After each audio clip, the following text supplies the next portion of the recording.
이번 시간은 챕터 4 베르니 방정식과 압력 변화입니다. 지난 시간에는 유체 정력학을 배웠죠. 정지에 있는 유체에 작용하는 힘과 압력에 대해서 배웠고요. 이번 시간부터는 유체 동력학, 운동하는 물체에 작용하는 힘과 운동과의 관계를 다루는 내용입니다. 먼저 유체 운동을 서술하는 몇 가지 방식이 있습니다. 유적선이 있고요, 유맥선이 있고, 유선이 있고, 유체가 입자로 구성되어 있다고는 하지만은 입자 자체는 우리 눈으로 식별하기 어려울 정도로 작은 입자가 연속적으로 구성되어 있는 형태이기 때문에 이 유체의 운동 패턴을 설명하기 위해서는 이와 같이 유적선이나 유맥선, 유선과 같은 유체 내부에 어떤 선을 그어가지고 유체의 운동을 설명하게 되는데요. 유적선은 개별 입자의 운동 궤적입니다. 패스라인이라고 하죠. 유맥선은 공간상의 어느 한 점을 통과한 모든 입자의 궤적이 되겠습니다. 모든 입자라고 하는 거. 모든 입자의 궤적이다. 유적선은 개별 입자의 궤적이다. 유맥선은 어느 한 점을 통과한 모든 입자의 궤적이다. 그러면 구분해야 될 부분이고요. 유선을 가장 많이 쓰는데 어떤 모든 점에서의 속도 벡터의 접선을 연결한 선이다. 속도 벡터의 접선, 어떤 한 순간에서 정의되는 선입니다. 어느 한 순간, 인스탄스라고 하죠. 어느 한 순간에서 정의되는 선이다. 자, 유적선에 대한 설명은 밤중에 캠프파이어를 하면서 불꽃이 날아가는 모습, 이거를 이제 카메라로 셔터를 열어놓고 찍어보면은 개별 불꽃 입자의 운동 궤적 하나하나를 확인할 수 있죠. 이것이 유적선입니다. 이렇게 이해하시면 되겠고요. 유맥선은 그림에서 보는 것처럼 지금 어느 자동차 회사에서 신차를 출시하기에 앞서서 풍동 실험에서 신차의 어떤 공기 저항 이런 거를 실험하기 위해서 풍동에서 자동차를 향해서 바람을 보냅니다. 바람을 보내요. 그러면은 자동차 주변으로 어떻게 바람장이 형성되는지를 알기 위해서 이 남자가 노즐을 들고 있죠. 그 노즐 끝에서 하얀 입자가 이렇게 뿜어져 나오는 형태입니다. 그러면은 입자가 뿜어져 나오면서 풍동에서 보낸 바람을 만나고 요 자동차의 지붕과 뒷본네트 등을 통해서 이 공기의 흐름이 어떻게 분포하는지를 알 수 있게끔 이런 실험을 하고 있죠. 이럴 때 마치 노즐 끝을 통과하는 일정한 점을 통과하는 모든 입자의 궤적을 설명하는 선으로 유맥선이 그려지기 때문에 이 하얀 선을 우리가 유맥선이라고 볼 수가 있는 거죠. 이와 같이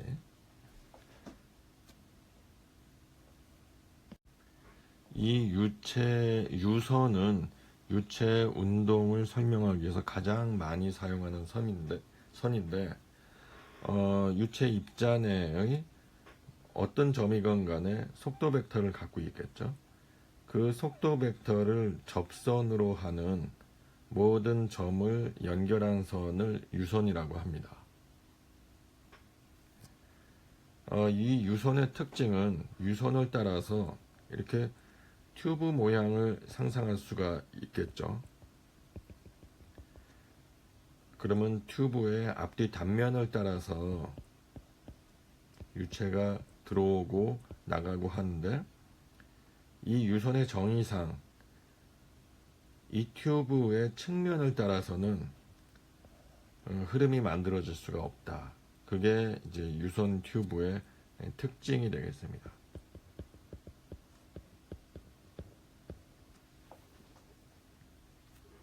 속도 벡터의 접선을 연결한 선이기 때문에.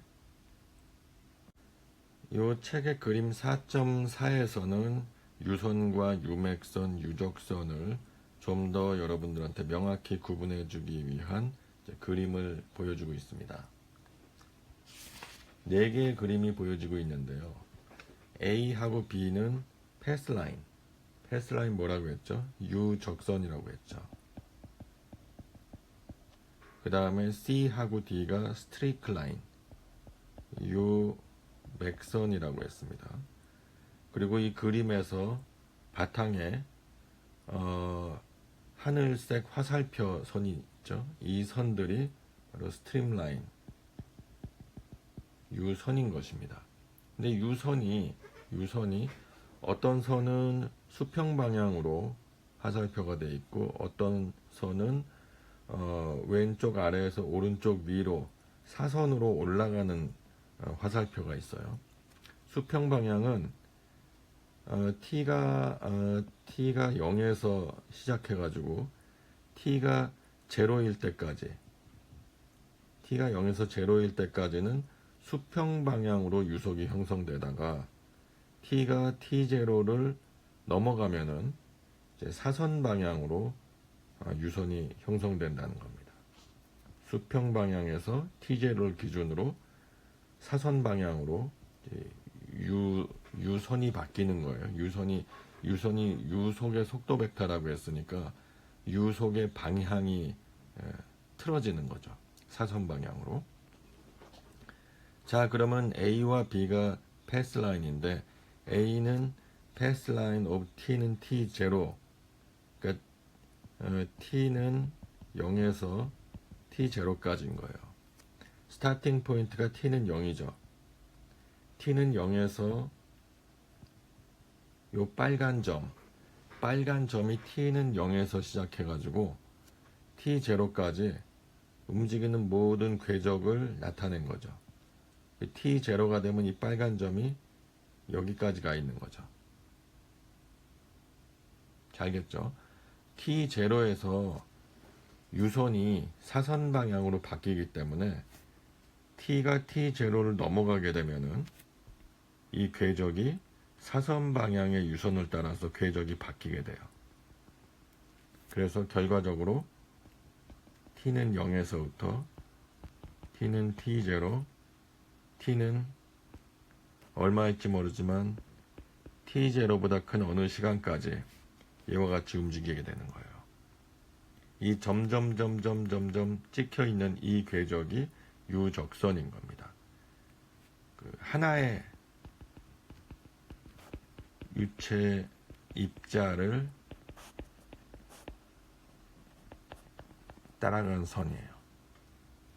CD는 유맥선입니다. 유맥선은 한 점을 통과한 모든 입자예요. 한 점을 통과한 모든 입자, 개별 입자 하나가 아닙니다. 한 점을 통과한 모든 입자. 여기서 한 점이라는 거는 스타팅 포인트, 이 점을 얘기하는 거예요. 스타팅 포인트를 통과한 모든 입자. T는 T0에서는 입자 하나죠. 근데 시간이 경과할수록 이 점을 통과한 모든 입자, 개별적인 모든 입자를 다 여기다 표현해야 되니까 T는 T0까지 생각을 해보면은 이 수평 방향의 유선을 따라서 이 스타팅 포인트를 통과한 모든 입자를 표시하면 결국 점이 아닌 선으로 표시가 되겠죠. 이와 같이 t는 t0를 넘어가면서 유선이 사선 방향으로 바뀌게 돼요.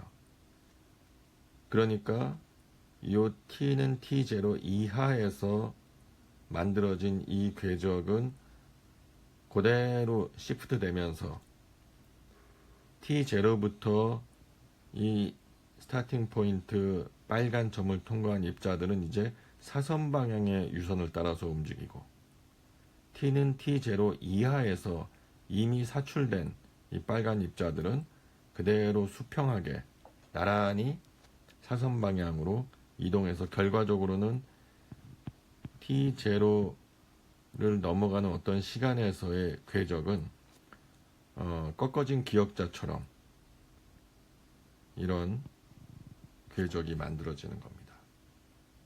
자, 이렇게 해서 유적선과 유맥선이 어떻게 다른지를 확실하게 이해하시기 바랍니다. 자, 그 다음에 유체역학의 이론은 크게 오일러 접근법과 라그랑주 접근법이 있어요. 라그랑주 접근법은 하나의 몸체를 선택하여 이 몸체 운동을 서술한다. 그랬어요.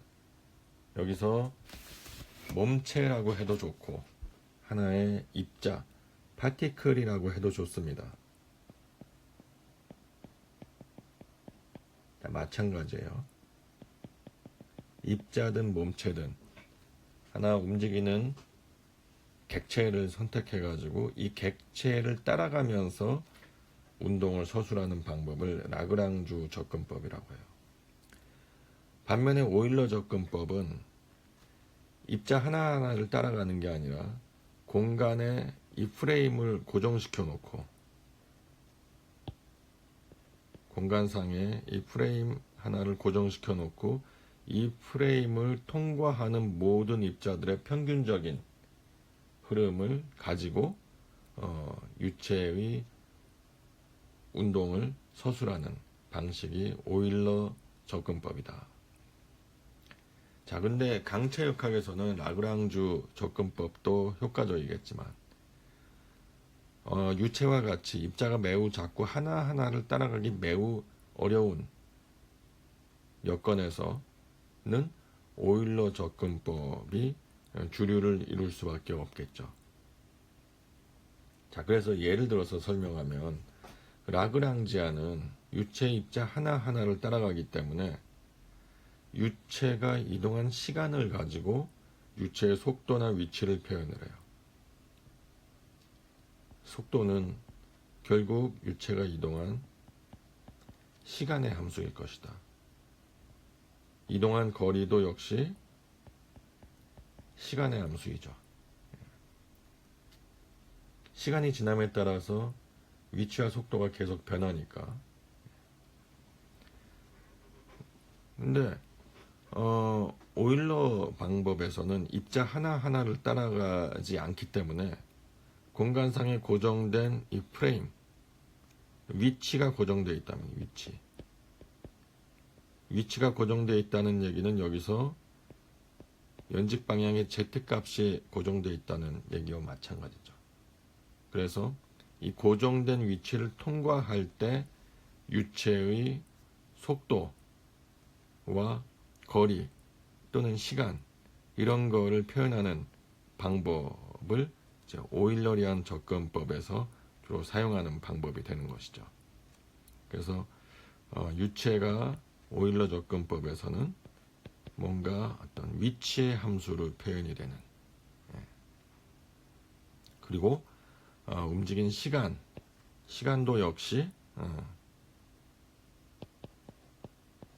최초의 위치와 현재의 위치의 시간으로 표현이 되는 그런 방식으로 표현을 하는 게 오일러 접근법이 되겠습니다. 우리 유체역학에서는 주로 오일러 접근법을 쓰고, 그때 어떤 유체를 보는 창의 역할을 하는 게 이제 검사 표면 또는 검사 최적 이런 용어가 나오는 거죠. 컨트롤 서피스 또는 컨트롤 볼륨, 이런 개념이 필요한 겁니다. 유체의 흐름을 분류하는 데 있어서 여러 가지 분류 기준이 있는데, 유체역학 수리학에서 많이 분류하는 흐름 중에 하나가 등류와 부등류, 정상류와 부정류, 이런 분류가 많이 쓰이는 분류 중에 하나입니다. 등류는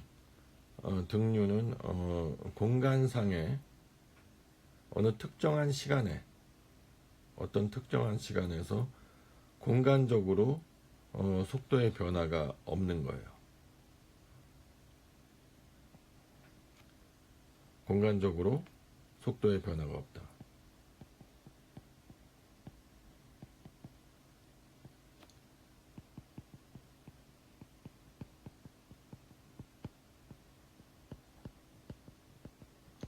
여기서 속도라는 거는 이제 벡터입니다. 벡터. 벡터라는 거는 속도 벡터의 변화가 없다는 거는 크기의 변화도 없고 방향의 변화도 없다는 거예요. 크기는 같은데 방향의 변화가 있다. 그러면 등류가 아닌 거죠. 반대로 부등류의 경우에는 공간적으로 속도의 변화가 있다는 얘기죠. 크기든 방향이든 변화가 있으면 부등류인 겁니다. 크기가 같아도 방향의 변화가 있으면 부등류인 거예요. 이렇게 입구가 좁아지는 흐름, 여기서는 좁아지게 되면은 이제 베르노이 식에 의하면은 이제 유속이 커지게 되는 거죠. 그래서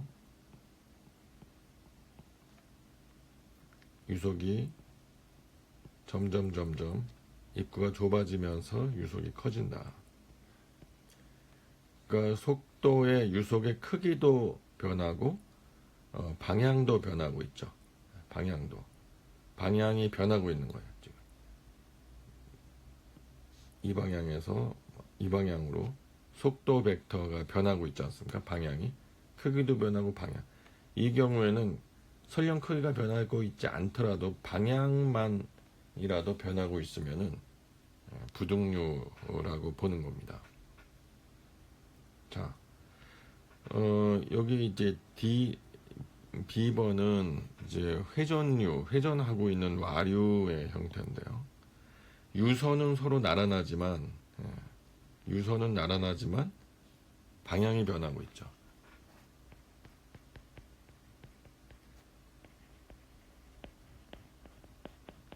유선이 나란하면은 속도 벡터의 방향이 변하지 않는다고 생각하기 쉽지만 와류에서는 방향이 변하고 있다. 방향이 회전하고 있다. 여기서는 이제 유속도 커지고 유속도 증가하고 유선도 나란하지 않다.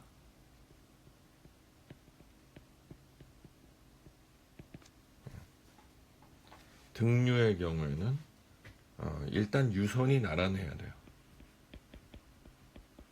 유선이 나란하고 비회전류의 경우에는 일반적으로 등류를 볼 수 있다. 정상류는 시간에 따른 유속의 변화가 없는 흐름을 정상류, 유속의 변화가 있으면 부정류. 우리는 주로 유체역학, 수리학, 학부 때는 주로 대부분 정상류를 다루게 됩니다. 자, 그 다음에 측류와 난류. 측류는 유속 분포가 일정하고 유속이 작은 조용히 흐르는 흐름, 난류는 유속 분포가 거의 이제 등 분포에 가깝고 변동 속도 성분이 있고 유속이 평균적으로 큰 흐름을 난류라고 합니다. 그래서 밑에 표 4.2의 측류와 난류를 여러 가지 항목에서 비교를 했는데, 간단히 얘기하면 측류는 유속이 작고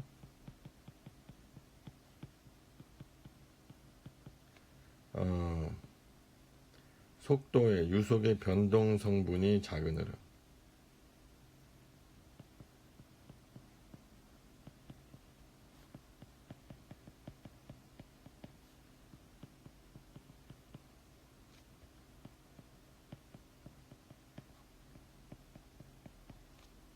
난류의 경우에는 일단 유속이 커요.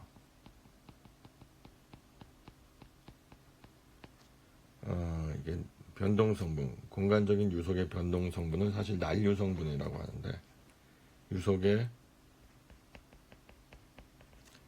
변동 성분이 큰 흐름. 그러니까 자연 하천에서의 흐름은 대부분 난류죠.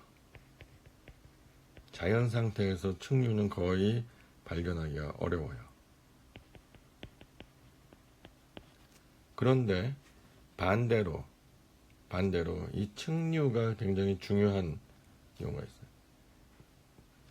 우리 이제 생체 내 생물체, 네, 혈관이라든지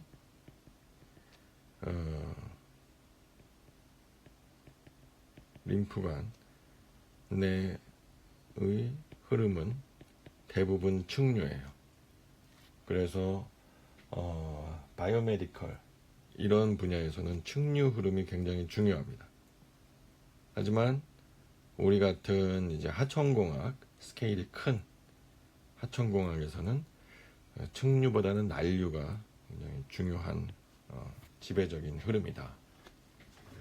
여기서는 일단 이 정도 알면 되겠습니다. 측류와 난류의 구분은, 그리고 이런 이제 개수로보다는 이제 관수로, 파이프 플로우 에서 주로 다루게 되고요. 앞에 있었던 등류냐 부등류,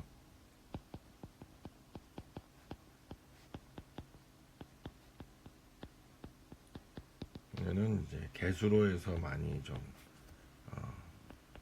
다루는 구분입니다. 오픈 채널.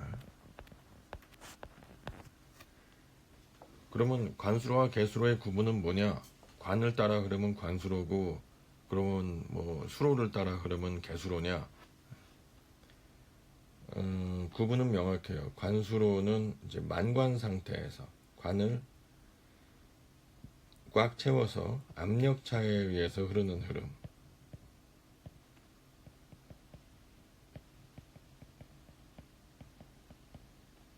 관을 채워서. 관으로 흐른다고 다 관수로가 아니에요. 관을 완전히 채워야 됩니다. 만관 상태에서 압력차에 의해 흐르는 흐름을 관수로라고 하고요. 개수로는 이렇게 자유수면을 갖는 흐름.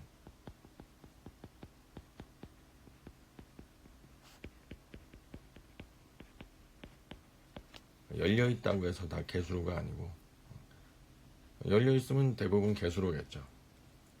하지만 정확히는 자유수면을 갖고 흐르기 때문에 개수로인 겁니다. 자, 힘과 운동, 힘과 가속도와의 관계를 설명하기 위해서 수학적인 식을 유도하기 위해서 몇 가지 기초 지식이 필요합니다.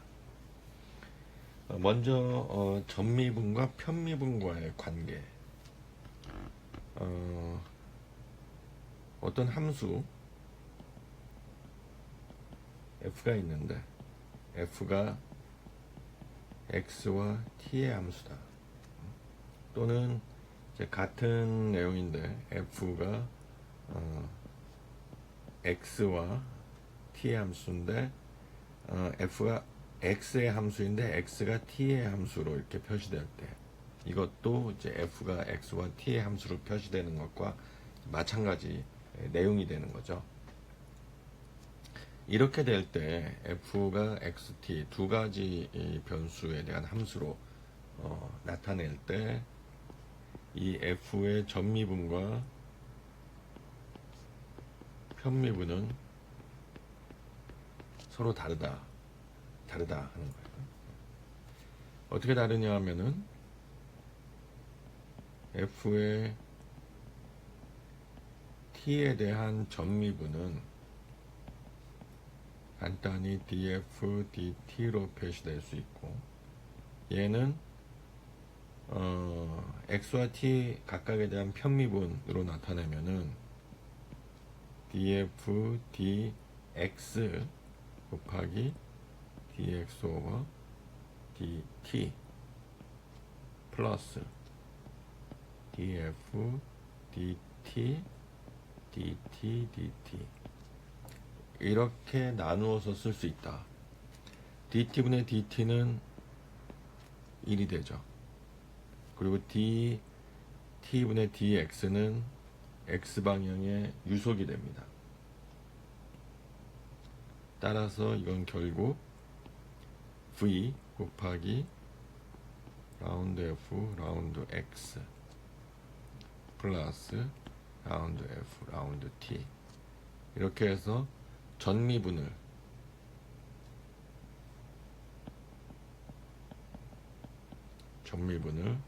편미분으로 바꿀 적에 전미분과 편미분과의 관계가 이렇게 표현될 수 있는 겁니다. 자, 이거 하나가 있고요. 그 다음에 경로좌표계 상에서 단위 벡터의 연산. 이거는 우리가 유체 입자의 운동 궤적 경로를 이와 같이 표현을 하면요. t는 0에서부터 t1에서 입자, t2에서 입자 이렇게 되겠죠. 그러면 t1에서의 유속 벡터는 경로의 접선 방향의 벡터로 표현이 되기 때문에 이런 식이 되는 거죠.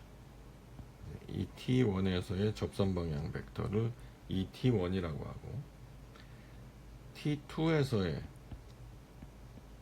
t2를 지날 적에 t2의 경로를 지날 적에 이때 유속 벡터는 t2에서의 접선 방향 벡터 이 t2 이런 벡터를 가질 거라고요. 그리고 각각의 위치에서 어떤 곡률 중심으로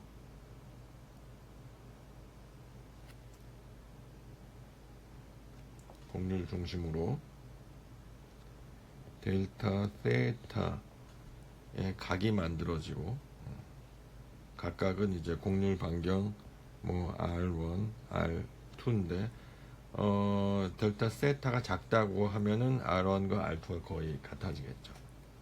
그 다음에 그 T2와 T1과 T2 사이에 이동한 거리를 델타 S라고 하고요. 경로 좌표계 상이라고 하는 거는 이 경로를 따라서 이제 좌표가 설정되는, 경로라는 게 이제 S 아닙니까? 직교 좌표계는 X, Y, Z 표현이 되지만 경로 좌표는 경로를 따라서 S는 0에서 이제 S가 표기되는 그러한 형태의 좌표계를 경로 좌표계라고 하는 거죠. 자, 그러면은 우리가 직각삼각형을 하나 생각을 해보자고요. 이런 형태의 직각삼각형에서 요 변을 R이라고 하고 밑변 요 근데 세타가 0에 가까우면은 밑변도 거의 R이겠죠. 그리고 수직변을 델타 S라고 하면은 만약에 세타가 거의 0에 가까우면 델타 S는 원래 요 직각삼각형의 정의로부터 R 탄젠트 세타 또는 R 사인 세타가 되고요. 이게 R 세타가 됩니다. R이 작을 때는 탄젠트 세타와 사인 세타가 거의 같다고 보기 때문에 R 세타로 표현할 수 있는 거죠. 자, 잠깐 아까 그림으로 돌아가서 ET1과 ET2를 시점이 같게 그려보면은 ET1은 이렇게 되죠. ET2는 나란히 그려보면은 이렇게 됩니다. ET2-ET1은 ET2를 종점으로 갖는 이 벡터죠. 이 벡터가 ET2 벡터 연산으로부터 ET1 그래서 이게 델타 ET가 되죠. 그리고 요게 요 각도가 이제 델타 세타가 될 겁니다. 그러면 이 두 삼각형을 한번 생각해 보죠. 이 삼각형과 이 삼각형. 이제 서로 닮은 꼴이라고 보면은 R분의 델타 S는 결국 닮은 꼴이라고 보면은 ET1 벡터의 크기 분의 델타 ET의 벡터의 크기와 같다. 왜냐하면 두 삼각형이 서로 닮은 꼴이기 때문에. 근데 ET1은 접선 방향의 단위 벡터예요. 단위 벡터이기 때문에 크기가 1입니다. 따라서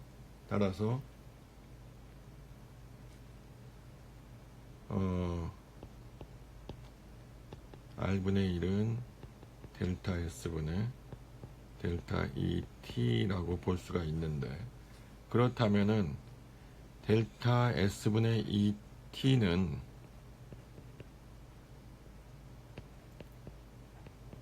이 벡터는 크기가 R분의 1이고 방향은 어떻게? 방향은 아까 델타 ET의 방향은 곡률의 중심을 향하는 방향이죠. 이렇게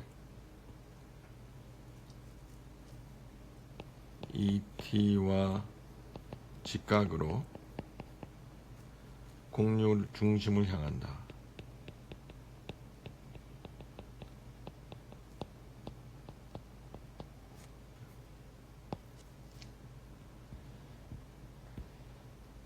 즉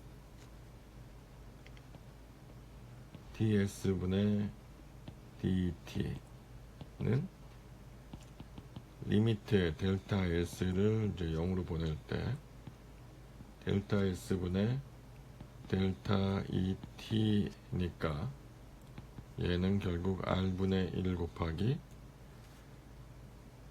et와 직각으로 곡률 중심을 향하는 단위 벡터는 en이죠. 이렇게 된다. 자, 여기서 결론은 이겁니다. 경로 좌표계 상에서 경로를 따르는 접선 벡터의 미분은 수직 벡터 곱하기 r분의 1이다. 자, 요거를 미리 얘기를 해놓고 그 다음에 오일러 방정식을 유도하는 과정으로 갑니다. 자, 오일러 방정식으로 가기에 앞서서 가속도를 수학적으로 한번 살펴보죠. 먼저 속도를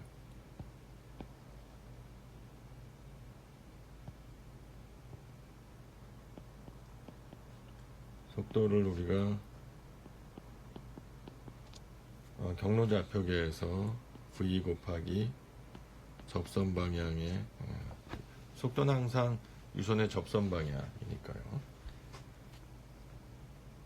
이렇게 정의를 하면은 가속도 A는 속도를 시간으로 미분해 주니까 정의에 따라서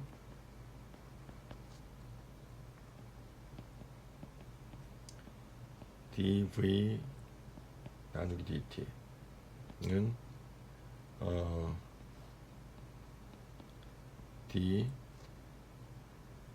v 벡터는 v 곱하기 et 벡터죠. 그러면은 두 개의 항으로 구성된 식의 미분은 플러스 ab 대시, 이걸 이용해서 미분을 해보면 dt분의 dv 곱하기 et 플러스 v 곱하기 dt분의 det 이런 거죠. 여기서 v가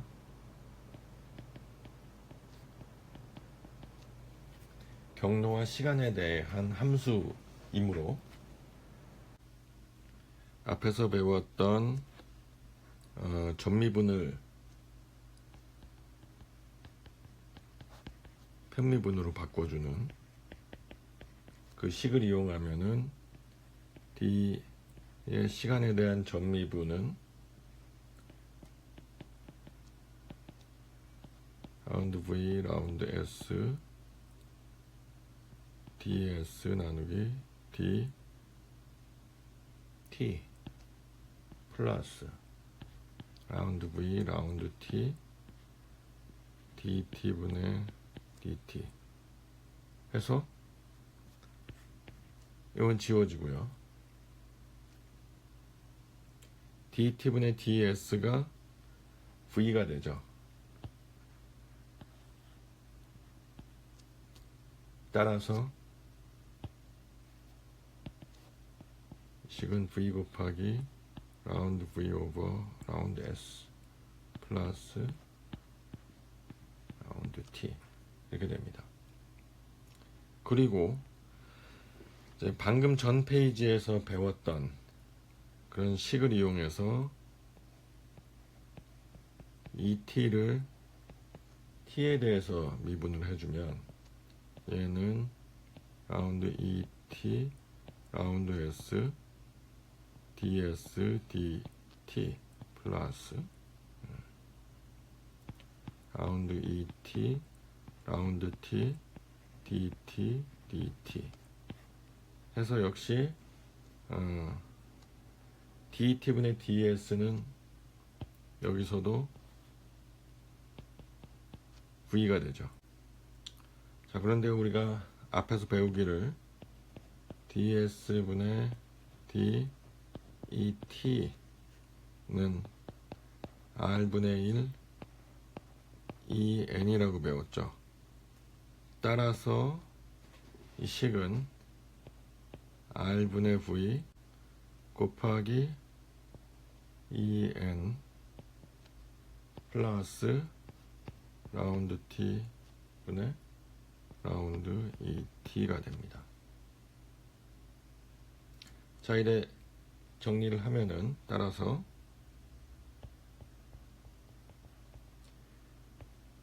A는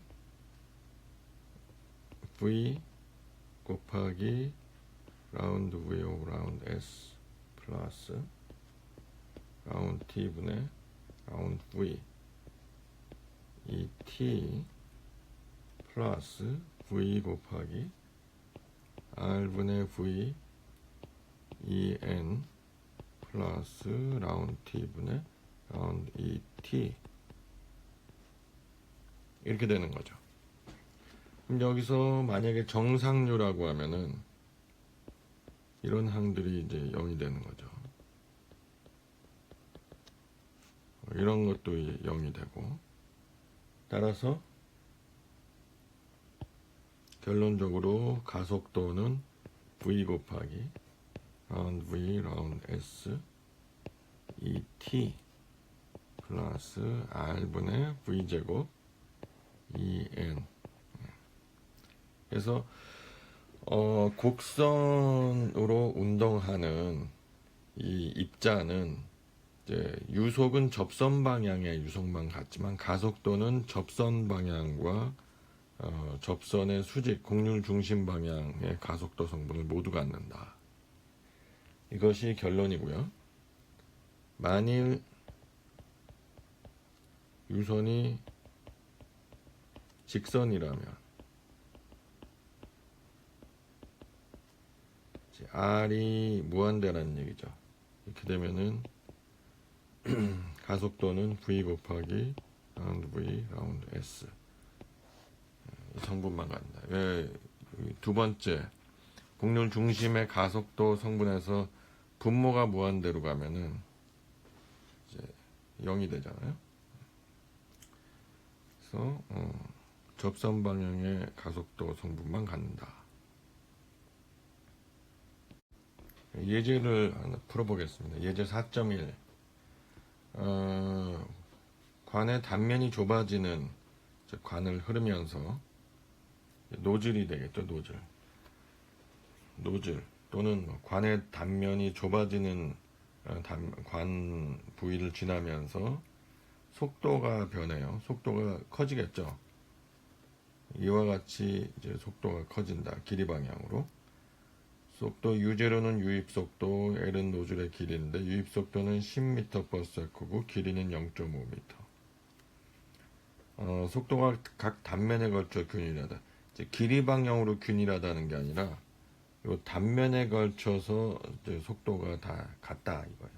원래 단면에 걸쳐서 뭐 측류라면 이렇게 곡선, 포물선 분포를 갖는데 그렇지가 않고 균일하다고 가정을 하는 거예요.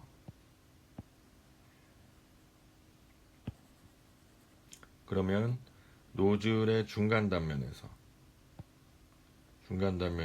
이제 여기죠. 전체 L이 0.5m인데 중간이니까 이제 여기까지가 중간이고 2분의 L인 거죠. X는. 바꿔 말해서 L분의 X가 0.5다.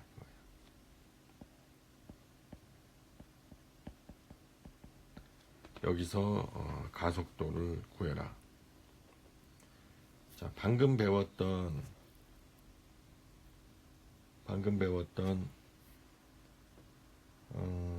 가속도 식을 이용하면은 유속이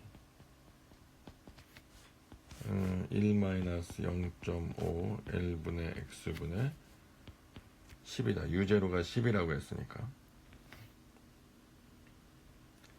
가속도는 어떻게 됐냐? 가속도는 이제 V 곱하기 V분의 ds et 요게 접선 방향 플러스 곡률 중심 방향으로 R분의 V제곱 EN인데 지금 이제 유선이 전체적으로는 물론 이제 유선이 여기서 이렇게 구부러지는 것도 있지만 평균적으로는 유선이 이제 관의 중심에서 유선이 직선이다.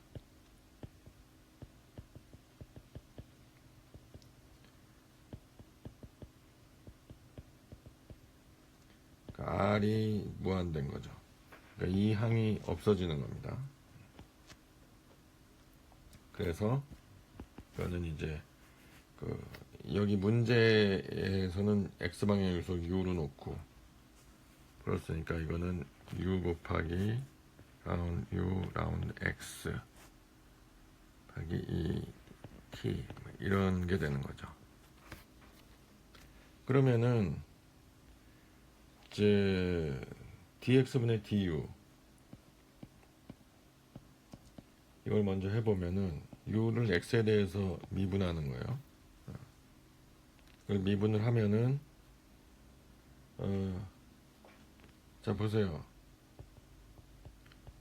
공학수학에서 배웠겠지만 ux는 1-0.5의 l분의 x 분의 10이죠. 여기서 분모를 fx로 놓으면은 이거는 10 곱하기 fx의 마이너스 1제곱이죠. 그럼 보세요. 여기서 ux를 x로 어떻게 미분합니까? 이거는 여기서 체인 룰이 적용이 되는 거예요. 체인 룰. 이거는 u 라운드 f 라운드 f 라운드 x 이거죠.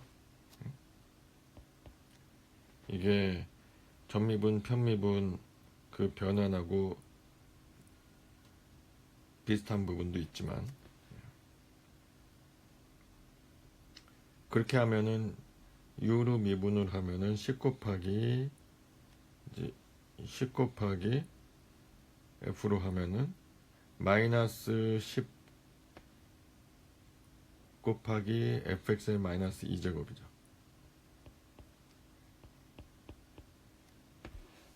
곱하기 f의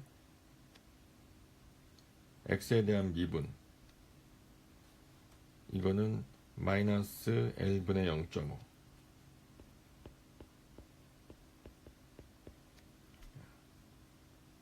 이래 되죠.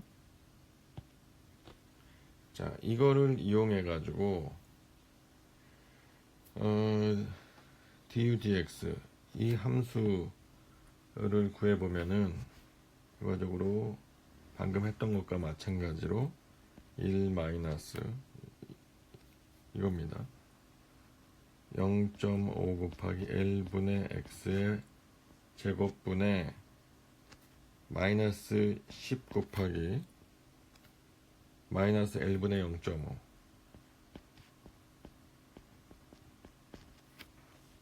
해서 결국은 l분의 5 곱하기 1 마이너스 0.5 곱하기 l분의 x의 제곱분의 1 그리고 u 곱하기 u 라운드 x는 1 마이너스 0.5 l분의 x의 분의 10 이게 u죠. 그 다음에 요걸 곱해주면 되잖아요. l분의 5 곱하기 1 마이너스 0.5 l분의 x의 제곱분의 1 따라서 얘는 1 마이너스 0.5 l분의 x의 세제곱 곱하기 l분의 50 이렇게 되는 거죠. 여기서 관중앙에서 가속도를 구하라고 했으니까 관중앙에서 1분의 x가 0.5란 말이죠. 그래서 이걸 대입하면은 관중앙에서 ax는 u 곱하기 x는 0.5 하면은 1 마이너스 0.25가 되겠네요. 3 곱하기 0.5분의 50 해서 237 미터 퍼 세크 제곱이 된다. 가속도에 대해서 알아봤는데, 오일러 방정식은 유체에 작용하는 힘과 가속도와의 관계예요. 유체에 작용하는 힘과 가속도와의 관계다. 유체 내부에 이와 같이 원통형 요소를 잡습니다. 기울어진 원통형 요소. 그래서 기울어진 방향을 이제 L 방향으로 잡고요. 델타 L만한 길이, 그리고 양쪽에 델타 A만한 이제 단면적을 갖는 원통형 요소를 잡고, 원통이 기울어진 각도를 알파라고 하면은, 우리가 이제 분석하는 축을 두 축, 연직 방향의 Z축, 그리고 원통의 길이 방향의 L축, 두 축으로 잡습니다. 그러면은 이제 기울어진 알파에 따라서 사인 알파가 델타 L분의 델타 Z의 관계를 갖는 이런 관계가 있죠. 그래서 힘과 가속도의 관계이기 때문에 기본적으로 뉴턴의 이법칙을 적용을 합니다. L 방향의 외력의 합은 유체 요소의 질량 곱하기 유체 요소가 갖는 가속도와 같다. 뉴턴의 이법칙이에요.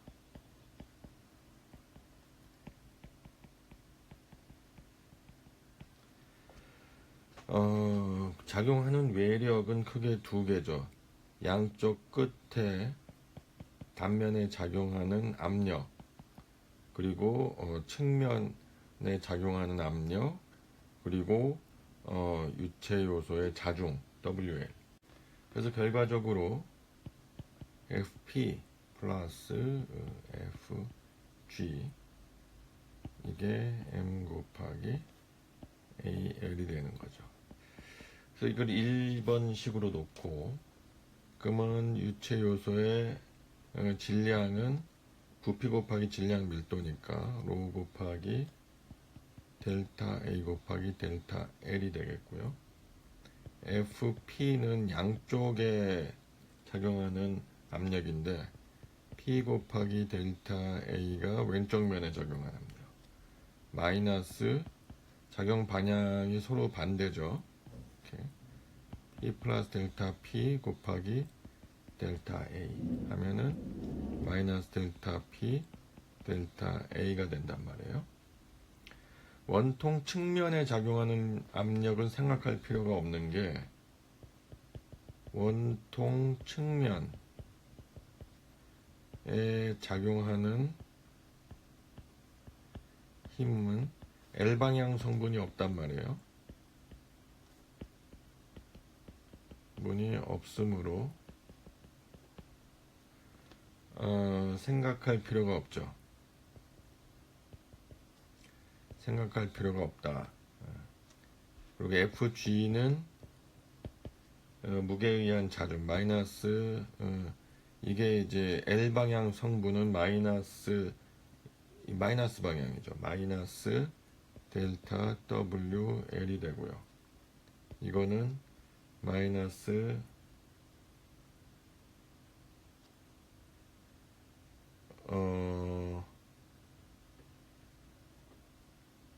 마이너스 델타 W 곱하기 사인 알파가 되겠네요.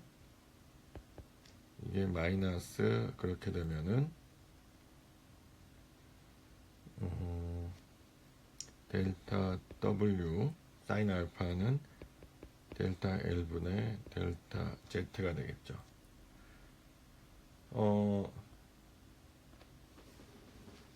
델타 W는 단위 중량을 부피에다 곱한 값이니까 자, A가 되겠고요. 일식에다가 모두 대입을 하면은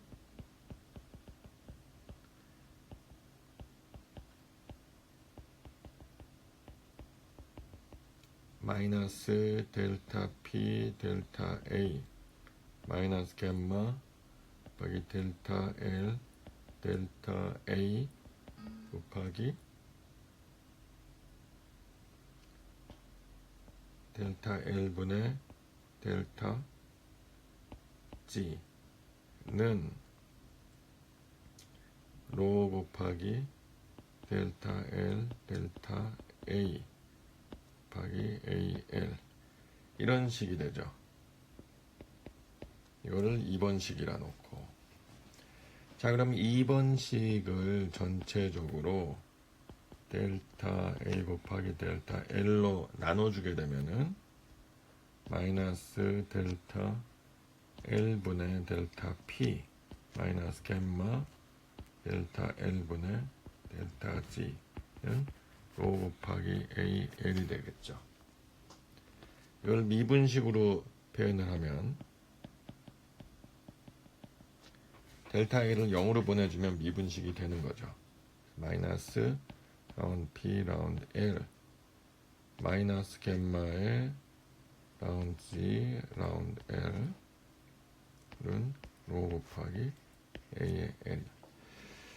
만일 갬마가 일정하다, 비압축성이다,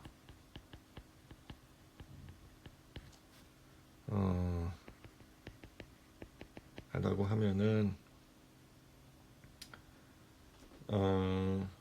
마이너스 L분의 P 플러스 갬마 G 는 로 곱하기 AL이 된다. 그래서 결국은 이것이 오일러 방정식이 된다. 그 오일러 방정식이 주는 의미는 이 가속도가, 운동하는 입자 유체의 가속도는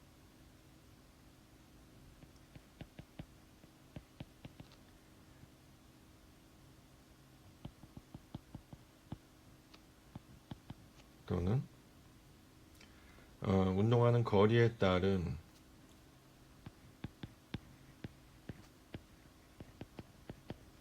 위압의 변화에 반비례한다.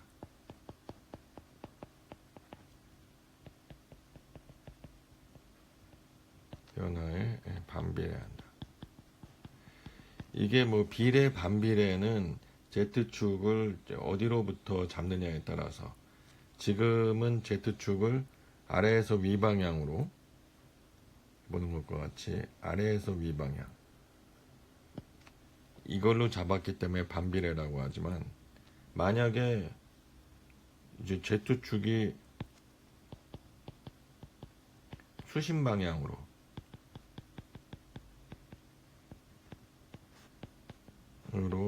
설정되면 이걸 이제 비례가 되는 거죠. 그리고 이제 우리가 정지에 있는 유체, 정지 유체의 경우에는 이제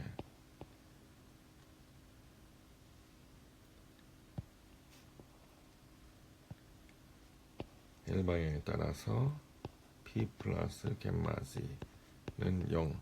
그러니까 P 플러스 갬마 G는 항상 위압이 항상 일정하다. 정지 유체에서는.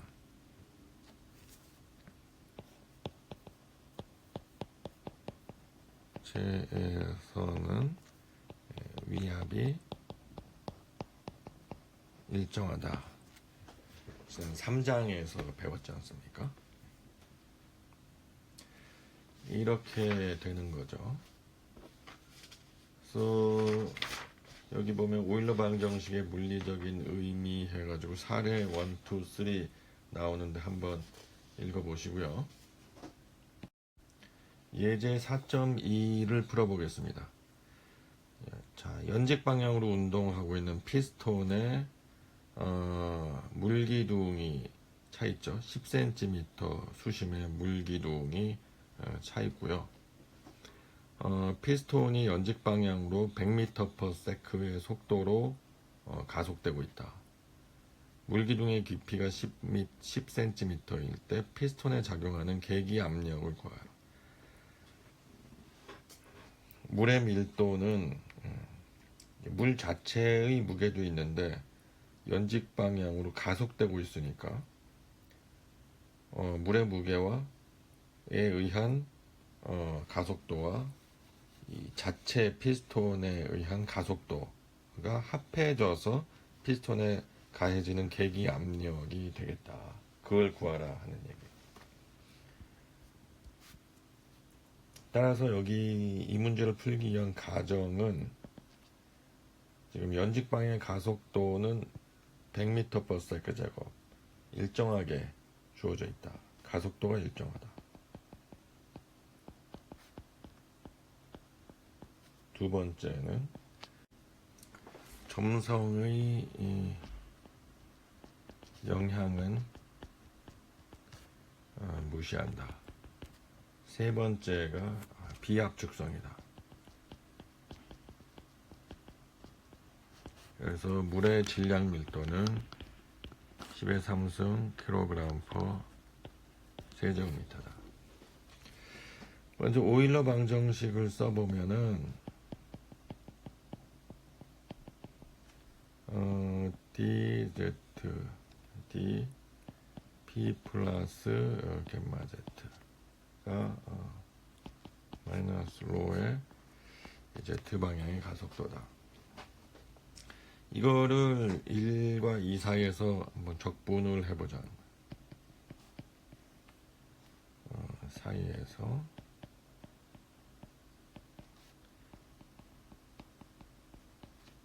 적분해 보면은 1부터 2까지 dz를 이제 오른쪽으로 넘기게 되면은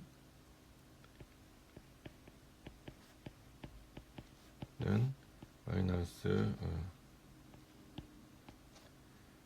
로 az dz가 되겠죠. 자, 그러면은 그 p2 플러스 겜마 z2 마이너스 p1 플러스 겜마 z1은 마이너스 로 az가 일정하죠. 일정하니까 적분기호 밖으로 빼고 z2 마이너스 z1이 됩니다. p2는 대기하고 접하고 있으니까 얘는 0이 되고요. z2하고 z1의 차이는 10cm. 우리가 구하고자 하는 거는 피스톤에 가해진 압력 P1이란 말이에요. P1은 겜마 Z2 마이너스 Z1 플러스 로 AZ2 Z2 마이너스 Z1이야. 이것이 결국 겜마 플러스 로 AZ Z2 마이너스 Z1 이렇게 되죠. 그래서 이게 로 G 플러스 AZ Z2 마이너스 Z1 델타 Z란 말이죠. 그래서 이게 1000 곱하기 지금 9.81이고 Z방의 가속도가 100이라고 했어요. 0.1이고 해서 답은 10.981 kPa이 된다. 예제 4.3입니다. 감속하는 탱크에 실린 가솔린에 오일러 방정식을 적용한다. 실린 액체가 가솔린, 단위 중량이 오일의 단위 중 6.60 곱하 kN per 세제곱미터. 트럭이 3.05m/s로 감소. 감마 오일은 6.60 kN per 제곱미터. 그 다음에 감속이니까 A가 L 방향으로의 감속이 마이너스 3.05 미터 퍼 세크 제곱. 자, 수조의 길이는 6.1m 길이의 1.83 높이. 이럴 때, 그리고 수조 뒷부분의 윗면 대기압이 작용한다. 수조 앞부분의 윗면에 작용하는 압력이 얼마냐? 수조의 높이가 1.83m면 수조에 작용한 최대 압력은 얼마인가? 자, 우리가 이제 압력을 사용하는 점이 지금 요렇게 세 군데, 여기를 1번, 두 번째를 2번, 세 번째는 3번이라고 하면은, 1번에서는 압력이 대기압이죠. 2번에서는 대기압은 아니에요. 왜냐하면은, 대기압이라는 얘기가 없으니까요. 그리고 2번하고 3번은 동일한 연직축이니까 3번이 압력이 높겠죠. 그래서 1번의 문제는 수조 앞부분의 윗면이니까 2번에 작용하는 압력 P2를 구하라는 얘기고요. 최대 압력은 요 수조 앞면에 작용할 텐데 2번보다는 3번이 압력이 클 테니까 결국 P3를 구하라는 얘기죠. 자, 그래서 여기서도 역시 오일러 방정식을 적용하면요. 자, L 방향으로 라운드 L P 플러스 갬마 Z는 로 곱하기 A의 L이다. 자, 다시 얘기하자면 P 플러스 갬마 Z는 위압 수두다. 위압 수두 압, 위압 압력, 그렇게 배웠죠 우리. 위압 압력입니다. 위치 수두와 압력 수두로 인한 압력. 자, 이거를 수조 윗면을 따라서 1과 2 사이에 적용을 하자. 수조 윗면을 따라 1과 2 사이에 적용. 1과 3 사이에 한 번에 적용하기는 조금 무리가 있어요. 같은 유선이 아니기 때문에 그렇습니다. 윗면을 따라 적용하면은 이제 이 1지점에서는 이제 P1은 0이라고 했죠, 문제에서. 따라서 Z도 0이고요. Z가 이렇게 했을 때 Z가 0이죠. 1번하고 2번에서. 따라서 라운드 P 라운드 L은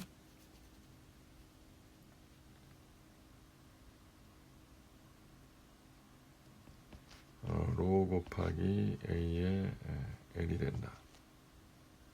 이럴 적에 이제 적분을 하면은 1과 2 사이에 P는 마이너스 로 곱하기 A의 L이 밖으로 나오고 1부터 2분의 D L 이렇게 되죠. 그렇게 되면은 이제 P2 마이너스 P1인데 얘는 제로가 되고 마이너스 로 곱하기 A L이 되는데 이제 요 L의 길이는 6.1m라는 거죠. 그래서 여기서 P2를 구하면 마이너스 로는 단위 중량이 6.6이니까 이제 단위 질량 밀도로 바꾸자면은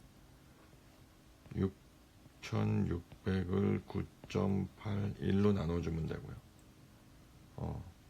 그 다음에 L방향의 가속도는 마이너스죠. 마이너스 3.05가 되고 곱하기 6.1.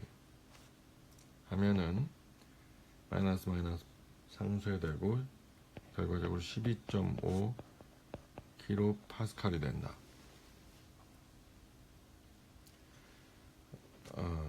이번에 압력 P2는 12.5 킬로파스칼이에요. 그러면 이번에는 이제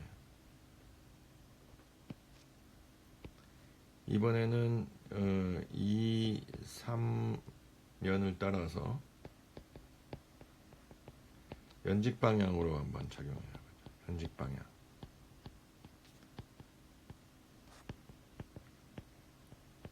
이거는 뭐냐면은 마이너스 dg z가 되는 거죠. 연직 방향이니까 p 플러스 갬마 g. 이거는 위 앞 수두기 때문에 항상 같은 식입니다. 그리고 로 곱하기 여기서 곱해줄게 AL이 아니라 AZ가 돼야 되죠. 근데 A 연직 방향의 가속도가 지금 없죠. 운동 자체가 없으니까. 그래서 0이 되고요. 따라서 얘는 이제 적분으로 해버리면은 P3 플러스 갬마 G3 마이너스 P2 플러스 갬마 G2 이게 0이 되는 거죠. 따라서 P3는 P2 플러스 갬마 G2 마이너스 갬마 G3 그래서 P2 플러스 갬마 G2 마이너스 G3 P2는 12.5예요. 그리고 갬마는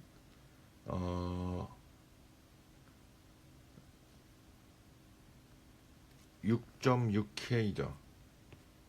6.6K 곱하기 G2-G3는 1.83 그래서 답은 24.6 킬로파스칼이 된다. 최대 압력은 24.6 킬로파스칼입니다.